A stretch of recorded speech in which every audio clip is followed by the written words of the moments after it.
Hey guys, Miss Momo here. So today I'm making my first video like this, and it's the top 6 places in Pokemon Sun and Moon I love to see represented that actually exist in Hawaii. I have to thank Mystic Umbreon and Joyful Pains for teaching me actually how to do this. So how this video came about? Well, I went to Hawaii a few years back on a family vacation. And as I was looking through my photos, I started thinking, what would be some cool places in Hawaii that I'd like to see in the game? And I couldn't cut it down to 5, so I came up with the top 6. So let's get into it. Number 1. Pearl Harbor in Oahu. I know this sounds like a really odd choice to say the least, but I think there's great possibility here. Ignoring the fact that the Japanese attacked us December 7th, 1941, Game Freak could still have something similar to Pearl Harbor. I feel this could be a huge lore factor that many of us have been waiting for since Generation 1. Since it is Lieutenant Surge who introduces the idea of this great war, what if, when you go to this harbor, you actually meet up with Lieutenant Surge and there's a side quest where he can tell you all about the war and his experiences, and maybe take you out to a floating monument where he talks more about what happened in this area. Maybe it is the Kanto region and the Alola region that had gone to war with each other. And as you're out on that platform, looking over the sunken ships, as you look into the sea, maybe you see Shelder, Krabby, Goldeen, Horsey, Remoraid, Lovedisc, Yon, and Alomomola swimming through the ships. I think that'd be really cool. Number 2, Waimea Canyon in Kauai. When we went to Waimea Canyon, it was absolutely breathtaking. All you could see was the natural greenery and the amazing waterfalls. And this place is so different than any other canyon I've went to. I've been to the Grand Canyon and several canyons in Yellowstone, but nothing matched the enormity of this place. Now, the fact that it is a canyon, I kind of see it as a challenge to go between 2 big towns in Pokemon Sun and Moon if they use it. Maybe like on the second island. And I can't describe how amazing this canyon is, but I could see it filled with some really cool grass and ground types. Maybe on the trees we could find Cherubi, Carnivine, Gligar, Bonsweet, and Weeping Bell. And running around on the ground, we could find Fomantis, Skidoo, Execute, Hoppip, Badoo, and Nincada. Now in the water, I could see Wooper, Poliwhirl, Buzzle, Shellos, and Lotad all playing together. Now I don't see many flying types here just because the trees are very thick. And maybe, just maybe, there could be a totem Pokemon here, since Waimea Canyon is where Hawaiian warriors used to meet and fight. Number 3,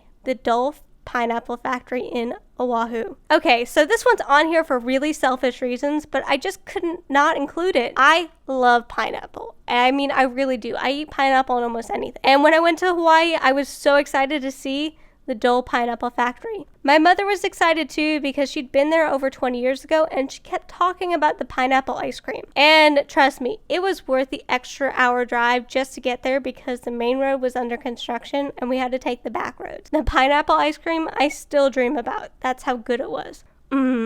Oh god, I'm drooling. Anyways, they also had this really cool maze where you could see all the flora of Hawaii. And as you walked through, there was little plaques so you could read what each flower's name was and what it meant. There was also a small garden with all different types and forms of pineapple. I'd never seen so many different types of pineapple in my life. I only thought there was one. They also had this giant koi pond where you could actually feed the fish. I don't think Game Freak would probably include this place, but I think it'd be really cool if it was included. Maybe this is a place where we could gather a lot of berries and see some Pokemon walking around. I think maybe we could see Ludicolo walking around the area just because Ludicolo does look like a walking pineapple, along with Lurantis, and maybe the pond will have Magikarp in it that we could feed. Number 4. Iolani Palace. This is the royal palace of Hawaii, and I think this would be a perfect place in the Alola region to explore Alola Meowth. I mean, this was the real home of the Hawaiian kings and queens, and this palace is absolutely gorgeous. Maybe they could include a tragic story of the last queen of the Alola region to reflect what happened to the last queen of Hawaii. And maybe as the player goes through this palace, we can learn why the Hawaiian or the Alolan kings and queens were finally ended. Or maybe there's still a royal family in the Alola region and you can meet with the king and queen. And they will explain to you the story of the creation of the Alola Meowth. Maybe there's a really cool backstory to this. Number 5, Iolani Valley. Now, Iolani Valley is absolutely beautiful as well. Unlike Waimea Canyon, Iolani Valley is a national park. You do kind of have to pay to go in, but it was so much worth it. And we saw a lot more wildlife there. While we walked in, we saw this giant peacock that was just walking around. And then some Japanese tourists got a little bit too close for its comfort, so it attacked them. It was actually really funny. Now, this was the first place I started thinking about what Pokemon I could see there. I mean, it'd be a perfect habitat for grass, lying, bug, water, as well as some ghost types that could live in the thick woods and the ruins. And there's a lot of ruins there. Within the first 5 minutes of walking in the park, you will actually see ruins. And if you walk down all the way to the end of the path, you will see a giant gorgeous waterfall. Now, I could see Carnivine, Lilligant, Nuzleaf, Amoonguss, Butterfree, Noctowl, Ducklet, Swanna, Oricori, Buzzle, Shellos, Temple, and maybe even Clauncher living in the woods and the water. Just think about it. How cute would that be to see all these Pokemon playing together? Now, I know the ghosts probably wouldn't show up during the daytime, and I really wanted to keep to the Hawaiian feel, so I chose ghosts who I felt did. I feel like at night, if you explored this area, you'd run into Duskull, Spiritomb, and Phantom, playing in the ruins. Number 6, Hawaiian Volcanoes National Park, Big Island of Hawaii. Now, I know this is kind of the obvious choice because Hawaii is known for its volcanoes, but hear me out. When we were there, we took a helicopter tour, flew over all the lava pits, and I have some amazing pictures.